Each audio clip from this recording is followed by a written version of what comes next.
Hello future teachers, welcome to our channel future teacher. आज हम दिसंबर 2019 का पेपर फर्स्ट सॉल्व करेंगे। इसमें हम हिंदी पार्ट सॉल्व कर रहे हैं। जिसकी भी लैंग्वेज 2 हिंदी है वो इस पेपर को एक बार ज़रूर सॉल्व करें। तो फर्स्ट क्वेश्चन गद्यांश पे आधारित है, तो इसके लिए पहले हम गद्यांश को रीड करेंगे। आप रीड कर लीजिएगा। पाठ्यक्रम को कक्षा क्रम से बहुत कड़ाई के साथ बांध देने के परिणाम स्वरूप बच्चों का विकास एक अनवरत प्रक्रिया नहीं बन पाता। ऐसे हमारा एक पैसेज दे रखा है, गद्यांश दे रखा है, इसको आप पढ़ लीजिएगा पॉज करके। अब हम इस पे आधारित कुछ क्वेश्चन सॉल्व करते हैं। तो क्वेश्चन नंबर फर्स्ट यानी 121 दे रखा है।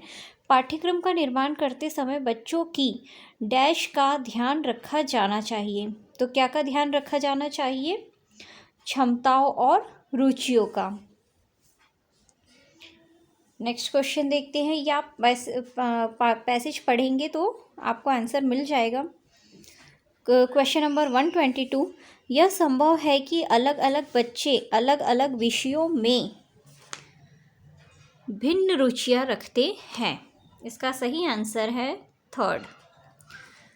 क्वेश्चन नंबर 123, पाठ्यक्रम को पाठ्यपुस्तकों का प्राय होना चाहिए, नहीं होना चाहिए, कहा जा सकता है या माना जा सकता है।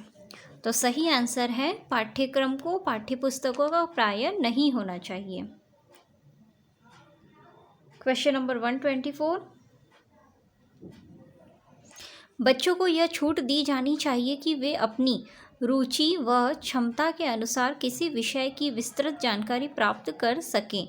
यह स्थिति सराहनीय है। ऑप्शन नंबर फर्स्ट करेक्ट हो जाएगा। नेक्स्ट क्वेश्चन 125, बे उपसर्ग का प्रयोग किस शब्द में नहीं किया जा सकता? तो नहीं किया जा सकता, नहीं पे आप ध्यान देंगे। बेअसर होता है, बेअदब होता है, बेईमान होता है, बेफिजूल नहीं होता है। क्वेश्चन नंबर 126, प्रतीक्षा शब्द से एक नया शब्द बन सकता है। तो कौन सा नया शब्द बन सकता है? प्रतीक्षाशाली नहीं, प्रतीक्षारत सही है। फिर वर्ष, नेक्स्ट क्वेश्चन 127, वर्ष में एक प्रत्यय लगाने पर एक नया शब्द बनेगा। तो क्या बनेगा? वार्षिक। तो वार्षिक आप देख लीजिएगा स्पेलिंग कैसे लिखते हैं, शब्द कैसे लिखते हैं, वार्षिक। फिर नेक्स्ट 128, अनुच्छेद के आधार पर कहा जा सकता है कि, क्या कहा जा सकता है? पाठ्यक्रम पर में लचीलापन होना चाहिए। क्वेश्चन नंबर 129 से लेके 135 तक भी एक गद्यांश है। इसी से रिलेटेड कुछ प्रश्न पूछे गए हैं, तो आप गद्यांश को पॉज करके पढ़ लीजिएगा। इसमें लिखा है, आज जब भी कोई गांव का नाम लेता है तो अलग ही छवि उभरती है। वह छवि कहती है कि वहाँ गरीबी है, वहाँ अशिक्षा और अज्ञान है, वहाँ अंधविश्वास है, गंदगी है, बीमारी है। हमें विचार करना है कि सच क्या है। क्या हमारे गांव ऐसे ही होते हैं आज, जैसे ऐसे ही होते थे जैसे आज है? आज जो गांव की दुर्दशा हुई है उसके लिए जिम्मेदार कौन है? इन सवालों की पड़ताल करते हुए हमें नई समझ बनानी है तथा गांव के सही स्वरूप की पहचान करनी है। वैसे यह खुदा का शुक्र है कि गांव पर कई तरह के आक्रमण दुष्प्रभाव के बावजूद वहां मूल स्वरूप नहीं बदलता। जो दूर दराज गाँव है, शहर के पड़ोस से दूर उनकी निजता तो खासी बची हुई है। ऐसी स्थिति हमारा दायित्व, एक शिक्षित समाज का दायित्व क्या बनता है? हमें विचार करना है, मगर ऐसा कोई भी विचार गांव को आंखों से देखे बिना, स्वयं देखकर समझे बिना नहीं किया जा सकता। तो हमें अपनी फर्स्ट हैंड समझ बनाने के लिए गांव चलना है। अपने मूल स्वरूप में गांव एक वेधशाला है, एक विद्याशाला है। गांव वेधशाला या प्रयोगशाला इसलिए है कि ज्ञान को रोज वहाँ कर्म की कसौटी पर कसा जाता है, आजमाया जाता है। जो ज्ञान कर्म की कसौटी पर खड़ा न उतरे उसे खारिज कर दिया जाता है। हर ज्ञान के होने की शर्त यह है कि वह सृजन और उत्पादन की शान पर तरासा जाए। तो इससे रिलेटेड क्वेश्चन है 132, गांव को प्रयोगशाला क्यों कहा जाता है? अभी हमने पढ़ा गांव को प्रयोगशाला क्यों कहा जाता है, क्योंकि वहाँ ज्ञान को कर्म की कसौटी पर कसा जाता है।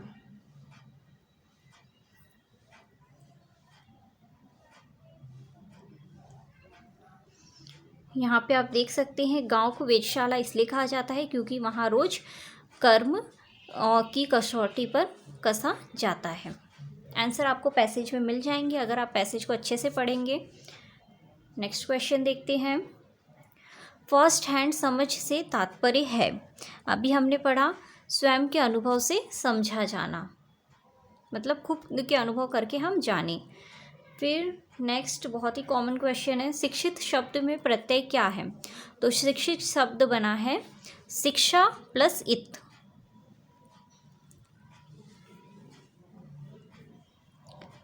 तो इसका सही आंसर है शिक्षित, इत प्रत्यय है इसमें। फिर गांव की छवि में क्या शामिल नहीं है?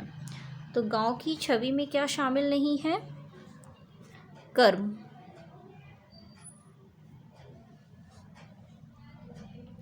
नेक्स्ट क्वेश्चन 136, प्राथमिक स्तर पर कौन सी गतिविधि बच्चों की मौखिक अभिव्यक्ति के विकास में सबसे कम प्रभावी है? तो कहानी को शब्दांश दोहराना। 136, मुहावरे और लोकोक्तियों के प्रयोग के संदर्भ में कौन सा कथन उचित है? तो कौन सा कथन उचित है? ये भाषा प्रयोग को प्रभावी बनाते हैं। नेक्स्ट क्वेश्चन 138, मीता ने सभी बच्चों को एक अनुच्छेद दिया जिसमें हर 5वें शब्द की जगह रिक्त स्थान था जिसे बच्चों को भरना था। मीता ने किसका प्रयोग किया? तो मीता ने किसका प्रयोग किया था?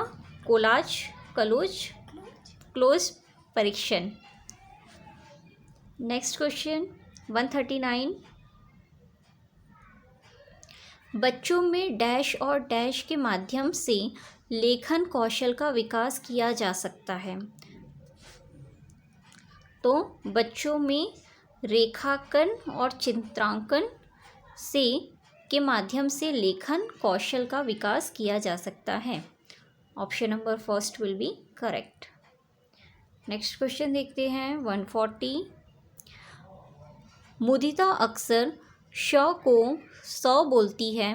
मुदिता की भाषा शिक्षिका के रूप में आप इस स्थिति के बारे में क्या कहेंगे? क्षेत्रीय भाषा का प्रभाव, क्योंकि हर किसी की क्षेत्रीय भाषा अलग अलग होती है और हिंदी में वो उसे अलग प्रोनाउंस करता है। फिर नेक्स्ट, निम्नलिखित में से कौन सा प्रश्न बच्चों की भाषा क्षमता के विकास में सर्वाधिक सहायक है? फर्स्ट, डाल डाल का इस्तेमाल करते हुए वाक्य बनाओ, या तितली कली के पास कब गई होगी और क्यों, या फिर तितली और कली ने क्या खेल खेला, या फोर्थ, तुम्हारी मनपसंद किताब कौन सी है? तो सेकंड आंसर सही है, तितली कली के पास कब गई और क्यों। नेक्स्ट क्वेश्चन 142, सामाजिक अंतर्क्रिया की अवधारणा डैश से संबंधित है? तो वाइगॉत्स्की का है ये। फिर नेक्स्ट 143, स्किनर ने भाषा सीखने की प्रक्रिया में डैश पर सर्वाधिक बल दिया? तो अनुकरण।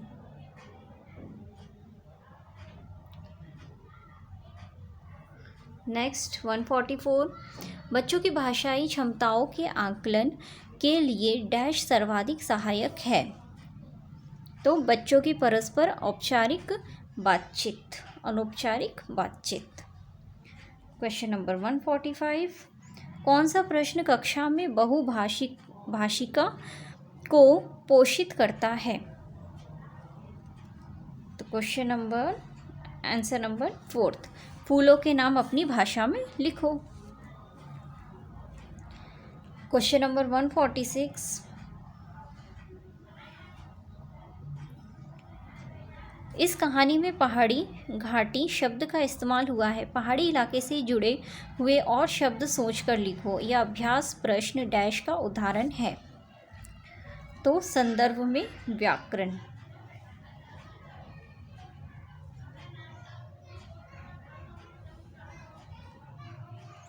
नेक्स्ट क्वेश्चन 147,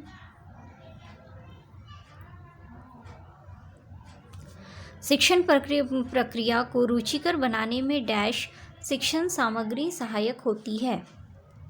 तो वैविध्यपूर्ण। फिर नेक्स्ट 148, प्राथमिक स्तर पर भाषाई क्षमताओं का विकास डैश है और साहित्य डैश है। तो साध्य और साधन। प्राथमिक स्तर पर भाषाई क्षमताओं का विकास साध्य है और साहित्य साधन है। क्वेश्चन नंबर 49, प्राथमिक स्तर पर कौन सा भाषा शिक्षण का उद्देश्य नहीं है? तो व्याकरण को पूर्णतः कंठस्थ करना। क्वेश्चन नंबर 150, कक्षा में भाषा की डैश के प्रति डैश बनाकर उनका उपयोग भाषा शिक्षण में करना चाहिए।